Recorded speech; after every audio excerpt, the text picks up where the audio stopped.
नमस्कार दोस्तों। चलो वीडियो शुरू होने से पहले 11 अप्रैल 2020 को जो हमने वीडियो डाला था क्या निफ्टी में बॉटम बन चुका है, उसके अंदर हमने आपको क्या बताया था पहले सुन लेते हैं। पिछले शनिवार की वीडियो में हमने आपको बताया था कि निफ्टी में 8,800 से लेकर 9,100 तक का एरिया सबसे बड़े रेजिस्टेंस का काम करेगा। उसका रीज़न ये था कि 8,800 निफ्टी के मंथली चार्ट पर 100 दिनों का एक्सपोनेंशियल मूविंग एवरेज है।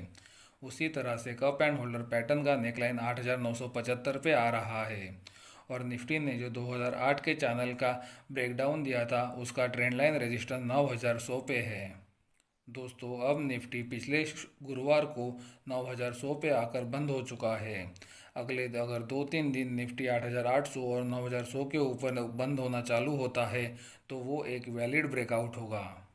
अगर निफ्टी आने वाले दिनों में 9,100 के ऊपर काम करना चालू करता है तो निफ्टी का अगला टारगेट 9,950 से 10,160 के बीच में आएगा और 8,800 और 9,100 ये लेवल निफ्टी के लिए सपोर्ट जोन बन जाएगा। क्योंकि दोस्तों 8,800 और 9,100 ये पहले सबसे बड़े रेजिस्टर्स का काम कर रहे थे। अगर निफ्टी इसको तोड़ता है और उसके ऊपर काम करता है तो वो फिर सपोर्ट का काम करना शुरू करेंगे। दोस्तों, जैसे कि आपने सुना वो 11 अप्रैल 2020 के वीडियो में हमने आपको क्लियरली बताया था कि 8,800 से लेकर 9,100 तक का एरिया निफ्टी के लिए सबसे बड़े रेजिस्टेंस का एरिया है और अगर निफ्टी इसके ऊपर बंद होना शुरू करता है तो निफ्टी में एक वैलिड ब्रेकआउट आएगा और 8,800 से लेकर 9,100 तक का एरिया निफ्टी के लिए सपोर्ट बन जाएगा। जैसे कि आप देख सकते हैं 13 अप्रैल 2010 के बाद से निफ्टी एक बार भी 8,800 के नीचे बंद नहीं हुआ है। 13 अप्रैल 2020 से निफ्टी ने सिर्फ 2 बार 8,800 को छुआ है पर उसके नीचे बंद नहीं हुआ है। वो वीडियो में हमने आपको क्लियरली बताया था अगर निफ्टी ये लेवल्स के ऊपर बंद होना शुरू करता है तो निफ्टी का टारगेट 9,950 है। दोस्तों, 13 अप्रैल के बाद अगर आप देखेंगे तो निफ्टी का हाई भी 9,900 है। तो दोस्तों, आपको इससे पता चलता है कि हम आपको कितनी महत्वपूर्ण और सटीक जानकारी हमारे वीडियो से देते हैं। इसीलिए हमारे चैनल से जुड़े रहे। चलो अब निफ्टी और बैंक निफ्टी का अगले वीक के लिए सपोर्ट और रेजिस्टेंस जानने से पहले हम हमारा निफ्टी के ऊपर क्या व्यू है वो आपको बताते हैं। ये व्यू को आप ध्यान से सुने क्योंकि ये बहुत ही महत्वपूर्ण है। निफ्टी के डेली चार्ट पर एक असेंडिंग ट्रायंगल पैटर्न बन रहा है। दोस्तों, इसे हम कप एंड होल्डर पैटर्न की तरह भी देख सकते हैं। आप इसे असेंडिंग ट्रायंगल पैटर्न कहो या फिर कप एंड होल्डर पैटर्न कहो। अगर निफ्टी इसका ब्रेकआउट देता है तो निफ्टी का टारगेट आ रहा है 11,700 का। दोस्तों, इसका मतलब ये कतई नहीं है कि निफ्टी अगर इसका ब्रेकआउट देता है तो निफ्टी तुरंत 11,700 तक जाएगा। निफ्टी को 11,700 पे जाने के लिए बहुत सारे महत्वपूर्ण रेजिस्टेंस को तोड़ना पड़ेगा। लेकिन अगर निफ्टी इसका ब्रेकआउट देता है तो निफ्टी के लिए ये पहला संकेत होगा कि वो बुल मार्केट में चली जा रही है। चलो अब हम हिस्ट्री में जाके चेक करते हैं जब भी ऐसे पैटर्न के ब्रेकआउट्स आते हैं तो क्या होता है। जैसे कि आप देख सकते हो 2015 में निफ्टी में एक गिरावट की शुरुआत हुई और वो गिरावट फरवरी 2016 तक चली। उसके बाद निफ्टी ने एक रेक्टेंगल पैटर्न के अंदर काम किया और ये रेक्टेंगल पैटर्न का ब्रेकआउट निफ्टी ने गैप से दिया। और दोस्तों, आप देख सकते हो जैसे ही निफ्टी ने इसका ब्रेकआउट गैप से दिया निफ्टी में एक बड़ा ट्रेंड आ गया, वो भी ऊपरी तरफ का। 2017 में भी निफ्टी में एक बड़ी गिरावट आई। उसके बाद निफ्टी ने एक रेक्टेंगल पैटर्न के अंदर काम किया और ये रेक्टेंगल पैटर्न का ब्रेकआउट निफ्टी ने गैप से दिया। और जैसे कि आप देख सकते हो ये ब्रेकआउट के बाद निफ्टी में एक बड़े अपट्रेंड की शुरुआत हुई। तो दोस्तों, जैसे कि आपने देखा निफ्टी के अंदर जब भी एक बड़ी गिरावट आती है तो निफ्टी उसके बाद एक पैटर्न के अंदर काम करता है और जब भी निफ्टी ये पैटर्न का ब्रेकआउट गैप से देता है तो निफ्टी में एक बुल मार्केट की शुरुआत होती है। तो दोस्तों अगर निफ्टी ये जो डेली चार्ट पर असेंडिंग ट्रायंगल पैटर्न या फिर कप एंड होल्डर पैटर्न बना है, इसका ब्रेकआउट गैप से देता है, तो पूरे चांसेस है कि निफ्टी में एक बुल मार्केट की शुरुआत हो सकती है। लेकिन जैसे कि हमने बताया, इसका मतलब ये कतई नहीं है कि निफ्टी तुरंत 11,700 तक जाएगा या फिर अपने पुराने हाई के पास वापस जाएगा। हमारा बड़ा व्यू इतना ही है कि निफ्टी अगर 9,600 के ऊपर एक गैप से ब्रेकआउट देता है तो निफ्टी पॉसिबली एक बुल मार्केट के अंदर एंटर हो सकता है। चलो अब आने वाले दिनों के लिए हमारा निफ्टी के ऊपर क्या व्यू है जानते हैं। जैसे कि आप देख सकते हैं, पिछले शुक्रवार को भी निफ्टी 9,600 के पास बंद हुआ। आप देख सकते हैं 9,600 4 बार निफ्टी के लिए बड़े रेजिस्टेंस का काम किया है। अगर निफ्टी ये 9,600 के ऊपर खुल के टिकना शुरू करता है तो निफ्टी में एक वैलिड ब्रेकआउट आएगा और 9,600 जो निफ्टी के लिए सबसे बड़े रेजिस्टेंस का काम कर रहा था, वो निफ्टी के लिए सबसे बड़ा सपोर्ट बन जाएगा। जैसे कि पिछली वीडियो में हमने आपको बताया था कि निफ्टी एक रेक्टेंगल पैटर्न के अंदर काम कर रहा है, जिसका ऊपरी स्तर है 9,600 और नीचे का स्तर है 8,800। मतलब निफ्टी 800 पॉइंट की रेंज में पिछले 2 महीने से काम कर रहा है। अगर निफ्टी ये पैटर्न का ब्रेकआउट देता है तो निफ्टी 10,400 तक ऊपर जा सकता है। अगर निफ्टी इसका ब्रेकडाउन देता है तो निफ्टी 8,000 तक नीचे आ सकता है। निफ्टी डेली चार्ट पर अपने 20 दिनों के एक्सपोनेंशियल मूविंग एवरेज के ऊपर भी काम कर रहा है।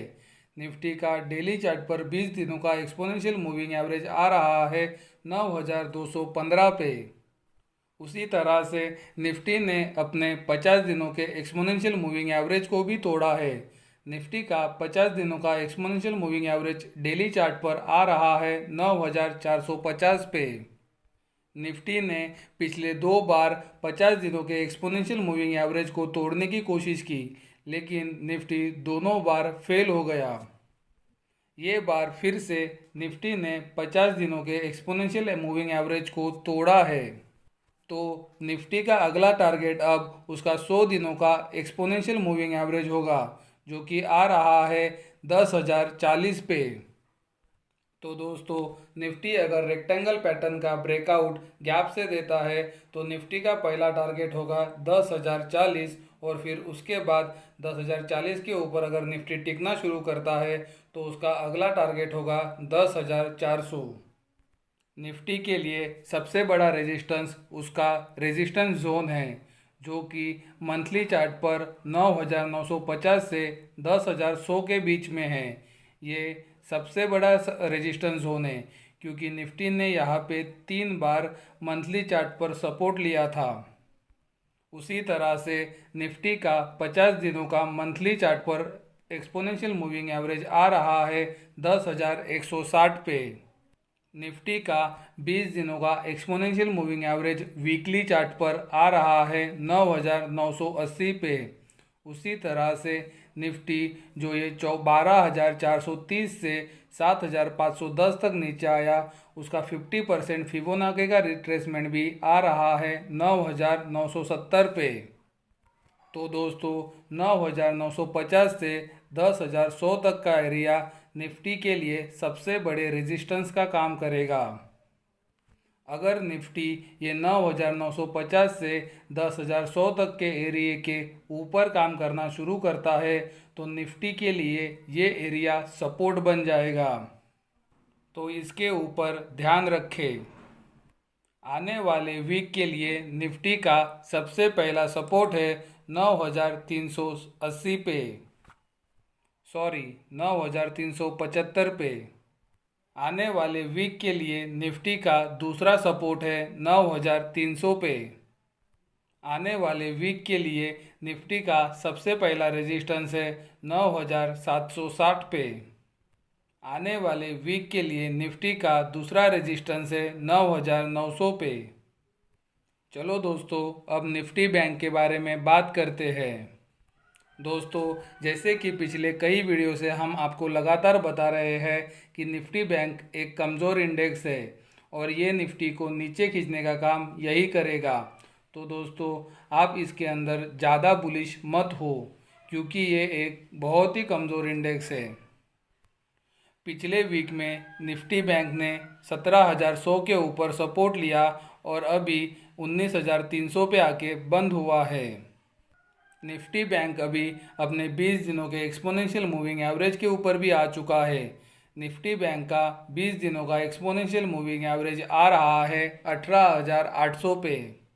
इसीलिए निफ्टी बैंक का अब अगला टारगेट होगा उसका 50 दिनों का एक्सपोनेंशियल मूविंग एवरेज, जो कि है 20,570 पे। आने वाले वीक के लिए निफ्टी बैंक का सबसे पहला सपोर्ट होगा 18,700 पे। निफ्टी बैंक के लिए आने वाले वीक के लिए उसका दूसरा सपोर्ट होगा 18,150 पे। आने वाले वीक के लिए निफ्टी बैंक का पहला रेजिस्टेंस रहेगा 20,150 पे। आने वाले वीक के लिए निफ्टी बैंक का दूसरा रेजिस्टेंस रहेगा 20,550 पे। दोस्तों, तो ये थे निफ्टी और निफ्टी बैंक के सपोर्ट और रेजिस्टेंस लेवल अगले वीक के लिए। हमने जो ये वीडियो में हमारा निफ्टी के ऊपर व्यू शेयर किया है, उसका सारांश ये है कि निफ्टी अगर 9,600 के ऊपर बंद होना शुरू करता है तो 9,600 निफ्टी के लिए सबसे बड़े सपोर्ट का काम करेगा, क्योंकि 9,600 निफ्टी के लिए अब तक सबसे बड़े रेजिस्टेंस का काम कर रहा है। तो जैसे ही ये टूटेगा, ये निफ्टी के लिए सबसे बड़ा सपोर्ट बन जाएगा और निफ्टी 10,400 तक डेफिनेटली जाएगा। चलो दोस्तों, अब जानते हैं वो स्टॉक जो हमने ये वीक के लिए पोजिशनल ट्रेडिंग के लिए सिलेक्ट किए हैं। सबसे पहला स्टॉक है L&T का। जैसे कि आप देख सकते हो, L&T उसके डेली चार्ट पर एक फॉलिंग वेज के अंदर काम कर रहा था। L&T ने ये फॉलिंग वेज पैटर्न का ब्रेकआउट ये गुरुवार को दिया। जैसे ही L&T ने इसका ब्रेकआउट दिया, L&T के वॉल्यूम्स में भी स्पाइक आ गया, यानी कि ये ब्रेकआउट को वॉल्यूम्स भी सपोर्ट कर रहे हैं। अगर आप L&T में पोजीशन बनाते हो तो आपको स्टॉप लॉस रखना है 880 पे और L&T का पहला टारगेट होगा 970 और उसके बाद L&T का दूसरा टारगेट होगा 1010। दूसरा स्टॉक है अदानी एंटरप्राइजेस। जैसे कि आप देख सकते हो, अदानी एंटरप्राइजेस एक पीनट पैटर्न के अंदर काम कर रहा था। इसका ब्रेकआउट अदानी एंटरप्राइजेस ने ये शुक्रवार को दिया। जैसे कि आप देख सकते हो, जैसे ही अदानी एंटरप्राइजेस ने ये पैटर्न के अंदर से ब्रेकआउट दिया, वॉल्यूम्स में भी स्पाइक आ गया, यानी कि वॉल्यूम्स भी ये ब्रेकआउट को सपोर्ट कर रहे हैं। अगर आप इसमें पोजीशन बनाते हो तो आपको स्टॉप लॉस फॉलो करना है 134 का और इसका टारगेट होगा 180 का। तीसरा स्टॉक है निप्पॉन लाइफ इंडिया। जैसे कि आप देख सकते हो, ये स्टॉक अपने 1 घंटे के चार्ट पर असेंडिंग ट्रायंगल पैटर्न के अंदर काम कर रहा है। ये पैटर्न का ब्रेकआउट ये स्टॉक ने ये शुक्रवार को दिया। अगर आप इसके अंदर पोजीशन बनाना चाहते हो तो आपको स्टॉप लॉस फॉलो करना है 240 का और टारगेट होगा 300 का। चौथा और आखिरी स्टॉक है विप्रो का। जैसे कि आप देख सकते हो, विप्रो अपने डेली चार्ट पर एक असेंडिंग ट्रायंगल पैटर्न के अंदर काम कर रहा है। ये शुक्रवार को विप्रो ने ये पैटर्न से ब्रेकआउट दिया। अगर आप ये स्टॉक में पोजीशन बनाना चाहते हो तो स्टॉप लॉस होगा 195 पे और टारगेट होगा 240 पे। जैसे कि आपने देखा, जब ये ब्रेकआउट आया तो वॉल्यूम्स में भी स्पाइक आया है, यानी कि वॉल्यूम्स भी ये ब्रेकआउट को सपोर्ट कर रहे हैं। दोस्तों, अगर आप ये वीडियो देखकर कोई भी पोजीशन बनाते हो तो वीडियो में दिए स्टॉप लॉस को ज़रूर फॉलो करो। तो दोस्तों, ये वीडियो कैसा लगा हमें कमेंट द्वारा ज़रूर बताएं। Thank you.